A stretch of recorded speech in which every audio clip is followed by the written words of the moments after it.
Good. How are you? Good, thank you. Yeah, no worries. First question for you, Elias. Not so bad. Hi, Joel. Hi. This is definitely not your first Canadian Classic. Now you're probably fairly familiar with what it's like to have a rival with Toronto. How are you guys maybe including some of the newer players and how important this rivalry is and what's at stake here? Yeah, we just, we're trying to explain to them what it means, the history behind it and the dislike between the both clubs.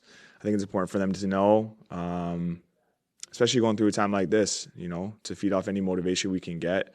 I think it's a great time to play our rivals, and obviously going into their house, we want to beat them, and that's going to be the mentality today and tomorrow. This is just one game that we're focusing on at this moment, and but yeah, just explain to them what it means to the club and what it means definitely to the fans, and I know we're going to have some in attendance tomorrow. Next question, Neil Davidson. Thank you. Hi, Joel. I hope Hi. you're well. Thank you. It's been a difficult start for both teams. Do you see the cup competition as a chance to start writing another story for CF Montreal? Yeah, absolutely. I think it gives us a little break from the tough start to our season, and there's a trophy on the line. So for myself, I'm a competitor, and I know the team really wants to win as well, and we're going to put everything into it as we can, and we want to win a trophy for this club, and this is a great way to do it. Obviously, to get into Champions League next year too, and to play in more competition. So we're taking this competition very seriously, and we're ready for it, and we're excited. Maxime Truman. Hi, Joel. Hi.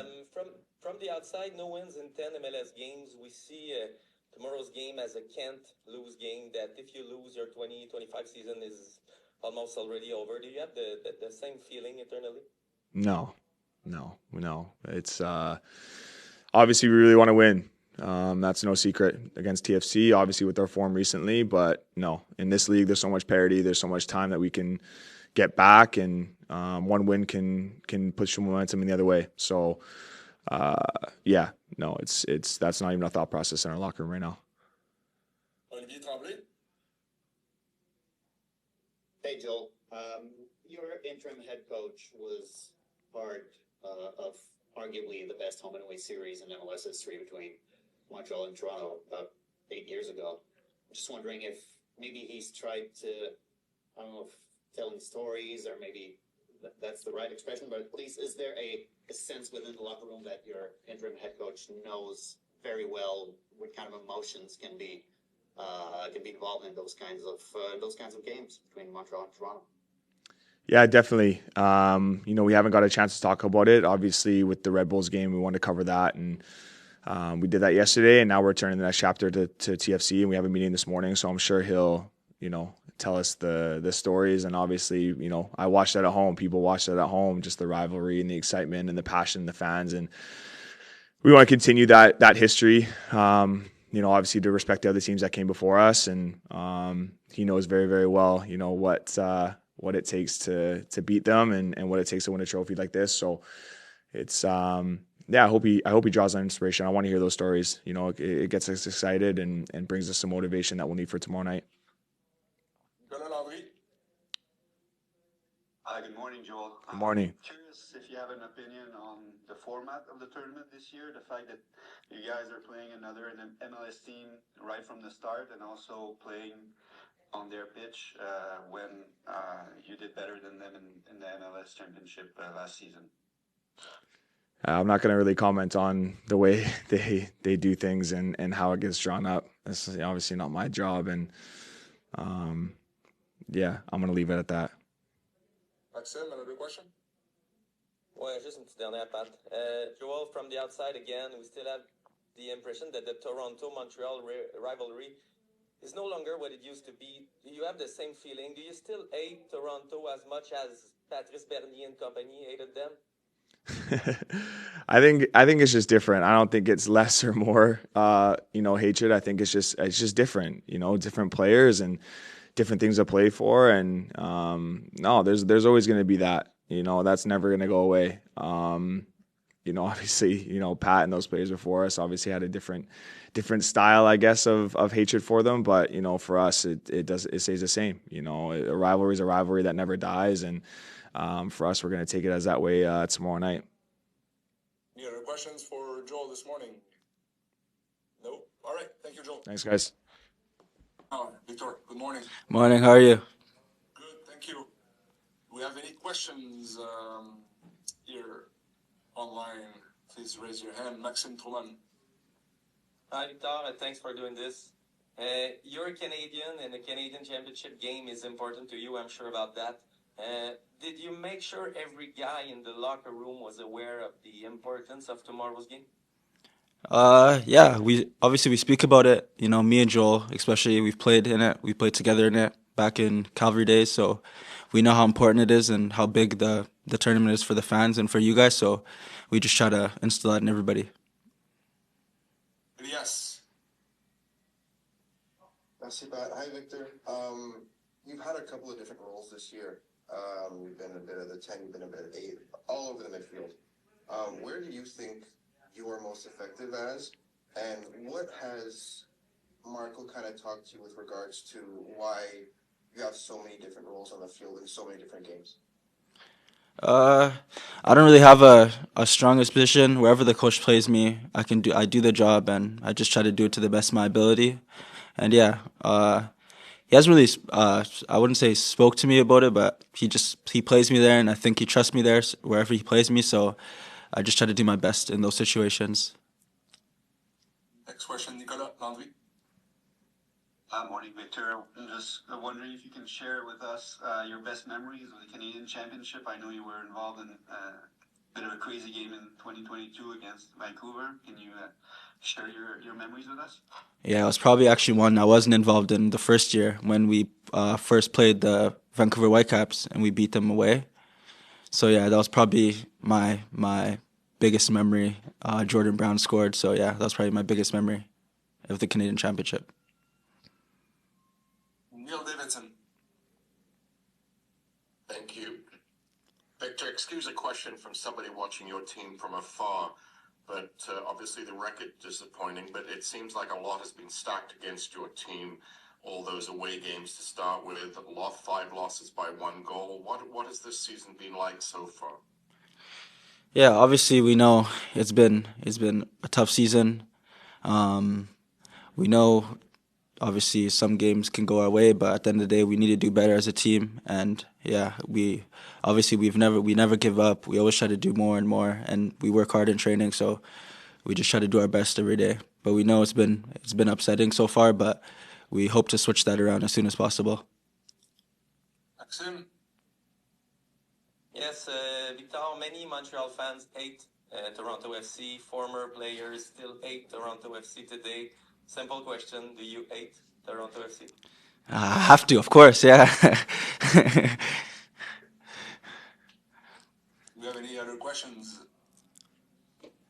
for Victor this morning? I don't think so. All right, thank you. No worries. Morning. Hello, ça va bien? Yeah, merci. Merci. On débute avec une question de Maxime Truman. Salut Marco, merci de prendre le temps ce matin. De l'extérieur, avec aucune victoire en 10 parties en championnat MLS, là, on voit le match de demain, là, c'est un match à élimination directe, là, comme un match que tu peux pas perdre, parce que si tu le perds, les chances d'atteindre l'objectif du président, c'est de gagner un trophée, ben, elles disparaissent pratiquement. Est-ce que vous avez le feeling que demain, c'est un match que tu ne peux pas du tout perdre? Ouais, tu as raison, mais nous voulons gagner tous les matchs. Toutes les semaines, nous entraînons et nous pouvons préparer les matchs au maximum pour donner notre meilleur. Et cette est la mentalité que je veux. Et la mentalité que nous sommes travaillons. Nous avons travaillé pour améliorer toutes les semaines, tous les jours. Les gars sont assis pour travailler et nous ne voulons pas aller là-bas en Toronto pour un 0-0 et aller au penalty. Et nous voulons gagner, nous voulons jouer pour pour prouver à tout le monde que nous sommes capables de jouer et de faire des buts et non seulement avec des bonnes performances. Olivier Tremblay. Bonjour Marco. Bonjour. Joe Waterman nous disait il y a quelques minutes qu'il avait hâte de t'entendre parler de Toronto, de la rivalité avec Toronto, de ces matchs épiques. Et puis en 2015-2016, quand tu as joué contre Toronto en finale de l'Est. Qu'est-ce que tu veux dire à ton équipe à propos de Toronto, de ces matchs-là que toi, tu as vécu comme joueur, puis comment est-ce que tu peux t'en inspirer pour les motiver à faire une bonne performance? Ils sont des incroyables souvenirs, mais ils s'en souviennent. Je ne pense qu'ils sont très importants pour nous, maintenant. Et je pense que tous les joueurs comprennent la situation et l'importance de ce match. Comme j'ai déjà dit, nous préparons le match pour gagner tous les fois. We are really pushing our maximum, and yes, Toronto is important. It's important because it's a derby. They know it, but for us, it's important the win. For us, it's important to have the feeling to win, to go through, and Toronto or any other team, it doesn't care right now. And my memories and my incredible memories about this team, about this battle, we don't care. Nous voulons aller là-bas pour nous battre, to fight. We want to go there to fight for a win. And yes, Toronto, Vancouver, it doesn't matter right now. Elias.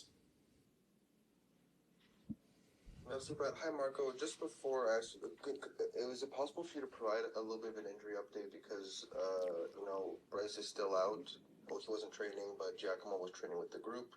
Will he be ready for tomorrow? Yeah, you said everything. Bryce is out. All the others are available to come in Toronto. 2 weeks ago after Orlando, you said that, for you as a coach, it's tough to change anything because you're playing well. And if you change something, it might affect elsewhere on the pitch. How do you prepare for a game like this where, like you said, it's this important, but you can't really afford to make changes because elsewhere on the pitch, you guys are playing quite well. It's just the final touch that's missing. Okay, those are fact, but as you said, is very, very important for this game to go through. So to win, there is no 0 point, good performance, 1 point is or you win or you don't. So the game is a bit different. It's normal to have a bit a plan also to manage the 90 minutes because as we know, we can go 1-0, we can leading, we can we can be in a position where we can push also on 0-0, or we have to push because we need to recover the result. So it depends on the moment. It's a game where the guys has to be ready to read the situation and to take the advantage in that moment, and also to change the plan. This is the most difficult part. Our step for the next game, to try to read a different game than usual. And also in general, to try to read the game is a step that we need to do. For example, in New York, the first 20 minutes we lead the game completely, and it was a moment where we need to risk a bit more to take that goal and to take this advantage. It's important because in 90 minutes at this level, it's impossible to dominate for 90 minutes. Maxime. Marco, juste te dire, sens-toi à l'aise si tu veux répondre en anglais. J'ai aucun problème quand je pose mes questions en français. C'est la première fois qu'on te parle depuis que Olger Escobar est arrivé. C'est un nouveau joueur. Est-ce que c'est une option à court terme? Est-ce que c'est une option à moyen terme? Est-ce que c'est un projet à long terme? Comment tu le vois dans ton groupe en ce moment? Yeah, right now I answer you of this question because I answer all this question, but it really, for me, in my day, it's not the most important thing. The important thing is to see immediately the behavior of the players, all the players, and also of the new player, Escobar. He came here smiling, full of energy, positive energy. He brought immediately quality in passing, in dominating the ball. It's really good on the ball, but probably it's a bit far physically right now. And also he needs to understand the game model, the way we play, the intensity that we put on the field. So it's a good player, okay, young, with talent, and as soon as he's ready, I cannot decide this. It's all about him, the work he does on the field. As soon as he's ready, like all the other, he deserves to play. He's ready. It could be short term, could be middle term, could be long term. It depends on him. Any other questions for Marco today? No? All right. Thank you, Marco. Thank you. See you tomorrow.